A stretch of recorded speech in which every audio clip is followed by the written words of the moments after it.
देखिए बच्चे कंटिन्यू करते हैं। Subscribe and fully paid up and subscribe and not fully paid up, इसका क्या मीनिंग हो गया बच्चे? देखिए, subscribe and fully paid up capital का मतलब, फॉर एग्जांपल ध्यान से समझेंगे, हमारी कंपनी के सपोज 1 लाख इक्विटी शेयर्स हैं 10 रुपीज ईच। ठीक है जी। तो टोटल कैपिटल कितनी हो गई? 10 लाख रुपए की। अब यहाँ पे क्या है, subscribe and fully paid up capital में मैंने ये जो 10 रुपीज वैल्यू है, एक शेयर की जो फेस वैल्यू है ये 10 रुपीज है। ये मैंने पूरे 10 रुपीज मंगाए और मुझे 10 रुपीज मिल गए। कुछ हो सकता है लोग पैसा नहीं देते, कुछ लेट देते हैं, तो बट मैंने 10 रुपीज पूरे कॉल किए और मुझे 10 रुपीज पूरे ड्यूली टाइम पे रिसीव हो गए। तो ये कहलाएगा बच्चे subscribe and fully paid up capital. दूसरे सिनेरियो में 10 रुपीज जो हमारे शेयर की फेस वैल्यू या नॉमिनल वैल्यू है, हो सकता है इस 10 रुपीज में से मैंने आपसे, कंपनी ने आपसे सिर्फ 8 रुपीज ही कॉल किए,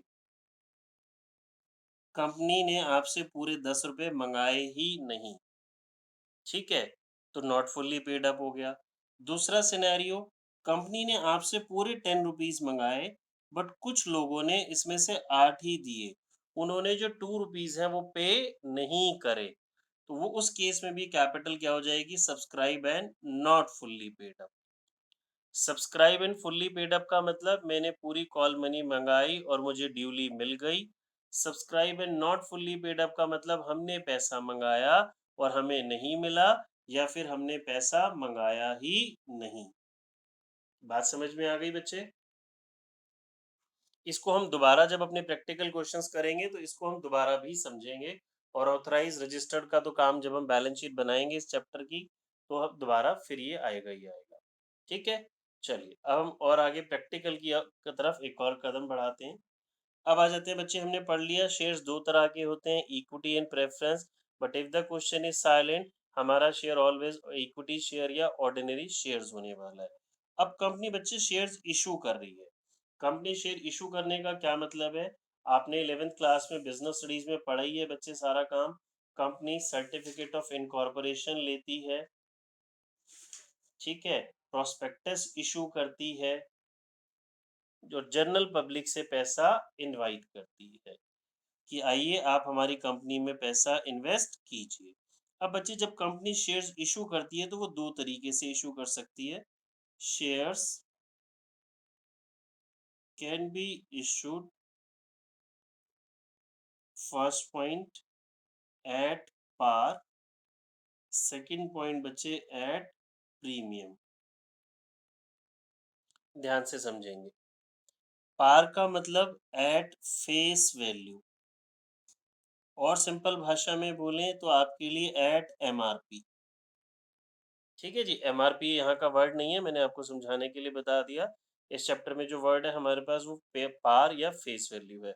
फॉर एग्जाम्पल, एक कंपनी का जो शेयर है उसकी फेस वैल्यू, बेस प्राइस कुछ भी आप बोले, 10 रुपीज है, और कंपनी वो शेयर इशू कर रही है 10 रुपए में ही। शेयर की वैल्यू भी 10 है, कंपनी शेयर भी इशू कर रही है 10 रुपए में, तो ये क्या कहलाएगा? Issue of shares at par. मतलब कंपनी 10 रुपए का शेयर आपको 10 रुपए में बेच रही है, कुछ महंगा नहीं बेच रही। एट प्रीमियम पे आ जाते हैं। प्रीमियम का मतलब हो जाता है बच्चे more than face value, more than face value. मतलब शेयर 10 रुपए का है और कंपनी आपको शेयर ये बेच रही है 30 रुपीज में, 100 रुपीज में, 500 रुपीज में, फेस वैल्यू से ज्यादा दे रही है ना। तो जब भी कंपनी अपना शेयर फेस वैल्यू से ज्यादा में बेचती है, तो वो क्या कहलाता है बच्चे? Issue of shares at premium. अब ये कितना महंगा बेच रही है, that depends upon the goodwill of company, that depends upon the profitability of the company. ये बच्चे ऑल डिपेंड करता है इसके ऊपर। अच्छा जी, नेक्स्ट क्वेश्चन जो मैं आपसे पूछूंगा, क्या प्रीमियम की कोई मैक्सिमम लिमिट है? Is there any maximum limit of premium, कि कंपनी अपना शेयर मैक्सिमम इतना महंगा ही बेच सकती है? जल्दी से बताएंगे चैट बॉक्स में। सपोज हम कहते हैं जी सक्सेस पॉइंट का सक्सेस पॉइंट लिमिटेड एक पब्लिक कंपनी है, उसका शेयर की फेस वैल्यू 10 रुपीज है, तो मैं मैक्सिमम कितने में सेल कर सकता हूँ? यस, वेरी गुड बेटा, सभी स्टूडेंट्स का आंसर आ रहा है नो। प्रीमियम की कोई मैक्सिमम लिमिट नहीं होती। ये क्वेश्चन आपसे पूछा जा सकता है, एग्जाम में भी आ जाए। एक बारी क्वेश्चन आया था, मुझे ध्यान है, बच्चे बहुत कंफ्यूज हो रहे थे, जिनको जो ध्यान से करते नहीं है। क्वेश्चन में था जी 10 रुपीज का शेयर है, कंपनी 990 रुपीज प्रीमियम में सेल कर रही है। तो यस, बिल्कुल हो सकता है। 10 का शेयर 990 प्रीमियम मींस कंपनी आपको वो अपना 10 रुपए का सामान 1000 में बेच रही है। अभी आपकी इच्छा है, कंपनी जबरदस्ती तो कर नहीं रही ना कि आपसे आप खरीदिए। जिन लोगों को कंपनी के बारे में पता है, कंपनी की ग्रोथ, प्रॉफिटेबिलिटी, गुडविल पता है, वो खरीदेंगे। जिनको नहीं खरीदना वो नहीं खरीदेंगे। ठीक है बच्चे, ये बात समझ में आ गई। अच्छा, प्रीमियम के ऊपर हमारा एक सेक्शन 52 अप्लाई होता है, ये याद रखना है। प्रीमियम को सिक्योरिटीज प्रीमियम रिजर्व भी बोल सकते हैं, या सिक्योरिटी प्रीमियम भी वर्ड यूज कर सकते हैं। याद रखेंगे, प्रीमियम के लिए बच्चे मेरे पास वर्ड यूज होगा सिक्योरिटीज प्रीमियम या securities premium reserve, both are right. सिर्फ प्रीमियम वर्ड नहीं लिखना, सिक्योरिटीज प्रीमियम या securities premium reserve word use करेंगे। इसके ऊपर section 52 of companies act 2013 apply होता है।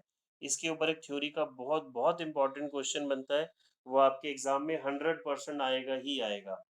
समझ लीजिए, मैं कह रहा हूँ छपा हुआ है, वो आ गया, आना ही आना है वो वाला क्वेश्चन सिक्योरिटी प्रीमियम का।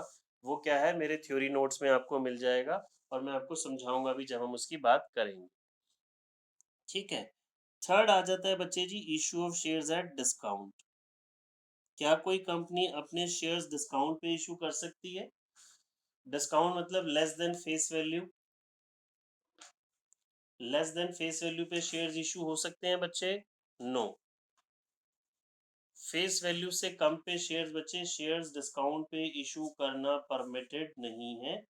कुछ कंडीशंस होती हैं हमारे पास, तब हम इशू कर सकते हैं, अदरवाइज आपके पास एग्जाम में क्वेश्चन आएगा, can company issue shares at discount, then no. as per section 53, as per section 53 of companies act. ठीक है बच्चे, ये हमारे हाथ में नहीं है, जो लॉ है, जो कंपनीज एक्ट है, हम उसको फॉलो कर रहे हैं। जो गवर्नमेंट ने बोला, जो पार्लियामेंट ने लॉ बनाया, हम उसके अकॉर्डिंग बात कर रहे हैं। तो as per companies act 2013 section 53, section 53 does not allow issue of shares at discount, ये याद रखेंगे, डिस्काउंट पे शेयर्स इशू नहीं हो सकते। ठीक है जी, बट एक और चीज मैं आपको साथ साथ बताऊं, as per section 54 of companies act 2013, shares can be issued at discount, shares can be issued at discount when they are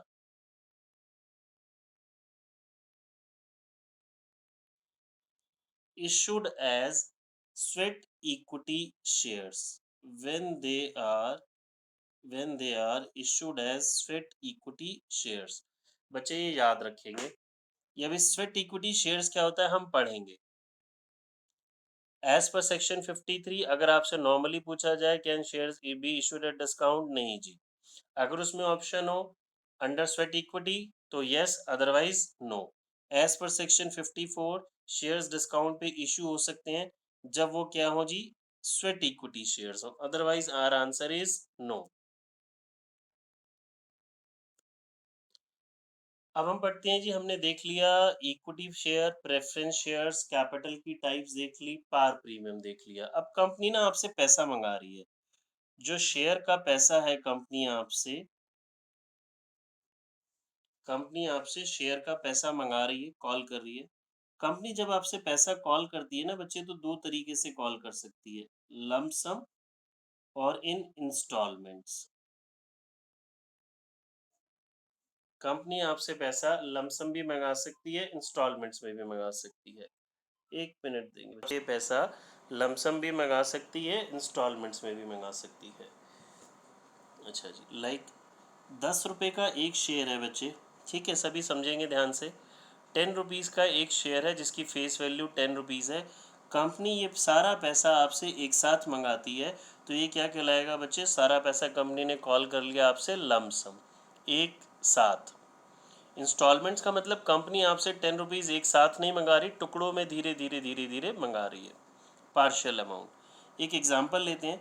suppose एक कंपनी का शेयर की फेस वैल्यू ₹10 है। कंपनी आपसे पैसा मंगा रही है 5 + 3 + 2 में। तो हमें याद रखना है, जो पहला स्टेप होता है ना बच्चे, ये कहलाता है हमारा एप्लीकेशन। जो सेकंड स्टेप होगा ये कहलाता है हमारा अलॉटमेंट। और ये जो थर्ड स्टेप में कंपनी आपसे पैसा मंगा रही है ये कहलाएगा फर्स्ट एंड फाइनल कॉल। अब एक बच्चे का डाउट है कि सर क्या ये 3 ही स्टेप हो सकते हैं? नहीं बच्चे, ये 2 भी हो सकती हैं, 3 भी हो सकते हैं, 4 भी हो सकते हैं, 5 भी हो सकते हैं।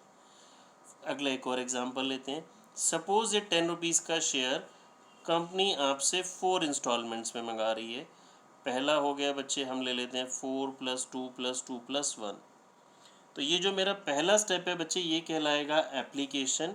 Second step is always allotment. ये हो गया फर्स्ट कॉल। और ये क्या हो जाएगा मेरा? Second and final call. ठीक है। होता क्या है, सपोज मेरी कंपनी 1 लाख शेयर्स इशू कर रही है। ₹10 का एक है, हमने प्रोस्पेक्टस इशू किया, जनरल पब्लिक को इनवाइट किया कि आइए आप हमारी कंपनी में इन्वेस्ट कीजिए। अब एक एग्जांपल लेते हैं। मिस्टर ए हमारी कंपनी में पैसा इन्वेस्ट करना चाहते हैं, हमारी कंपनी के शेयर होल्डर मेंबर बनना चाहते हैं। वो 100 शेयर्स परचेज़ करना चाहते हैं, तो वो एप्लीकेशन फॉर्म फिल करेंगे, उसमें सारी डिटेल मेंशन करेंगे। और 100 शेयर्स के according, sir what happen if you don't pay?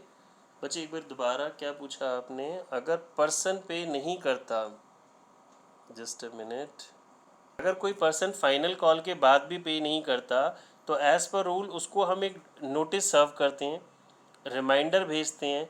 Then again भी अगर वो पैसा टाइमलेस नहीं पे करता तो company has a right to forfeit his or her shares. Company उसके शेयर्स को फोरफिट कर लेगी, जो कि इस चैप्टर का हम प्रैक्टिकल पोर्शन में पढ़ेंगे। इम्पॉर्टेंट टॉपिक है। फोरफिट करना मीन्स आज तक उसने जितना भी पैसा दिया होगा वो फोरफिट, जब्त हो जाएगा और उसके शेयर्स भी कैंसिल हो जाएंगे। फॉर एग्ज़ाम्पल अगर मैं आपका करने की दोबारा आपको बताऊं, देखिए सपोज़ एक पर्सन ने ये दे दिया, ये दे दिया, ये दे दिया, वो ये नहीं पे कर रहा, विलिंगली और अनविलिंगली जो भी कुछ है, हमने उसको रिमाइंडर भेजा, सब कुछ बोला, बार बार रिमाइंडर दिया, but still he is not interested. तो वो जो, अच्छा ये तो टोटल हमारा, हाँ, तो ये जो ₹9 वो पे कर चुका है ना, कंपनी ये ₹9 फोरफीट कर लेगी, जब्त कर लेगी, उसके शेयर्स कैंसिल कर देगी। तो he has nothing in his hand. Got it?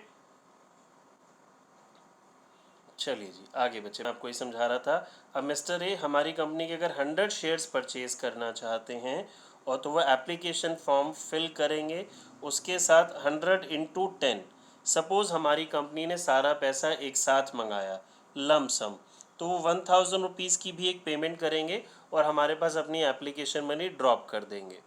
ठीक है, तो ये प्रोसेस हमारे, दैट्स वाई पहला स्टेप जो हमारा होता है वो क्या कहलाता है? एप्लीकेशन। इसी तरीके से अलग अलग लोग जो जितना शेयर्स खरीदना चाहते हैं वो कंपनी के पास एप्लीकेशंस ड्रॉप कर देंगे। कंपनी उन एप्लीकेशंस को स्क्रूटनी करेगी। अब वो डिपेंड करेगा, नंबर ऑफ़ एप्लीकेशन ज़्यादा आती हैं कम आती हैं वो हम पढ़ेंगे। फिर कंपनी उन सभी लोगों को या कुछ सिलेक्टेड लोगों को शेयर्स अलॉट कर देगी। एक सिनेरियो ये हो गया। दूसरा, ₹10 का शेयर है, कंपनी पैसे आपसे इंस्टॉलमेंट्स में मंगा रही है, सपोज 5 + 3 + 2। अब मिस्टर ए हमारी कंपनी के शेयर्स खरीदना चाहते हैं और he is interested in buying just 100 shares only. तो अब वो हमें कितना पैसा ड्रॉप करेंगे विद एप्लीकेशन मनी? 100 × 5 ओनली। बेटा बात समझ में आ रही है सभी को? अब वो मुझे सिर्फ 500 रुपीज़ देंगे विद एप्लीकेशन मनी। अगर हम उनको शेयर्स अलॉट कर देते हैं तो वो हमारी कंपनी के शेयर होल्डर या मेंबर बन जाएंगे। आफ्टर दैट जब कंपनी को उनसे कॉल करनी होगी तो कंपनी उनसे अलॉटमेंट मंगाएगी, फिर थोड़े टाइम बाद कंपनी उनसे फर्स्ट एंड फाइनल कॉल करेगी, जिसके लिए कि कंपनी हर अपने एक शेयर होल्डर को एक रिमाइंडर, एक नोटिस, एक ईमेल सेंड करती है। ठीक है, इतनी बात देखिए बच्चे, इसमें किसी को कोई डाउट है तो पूछें।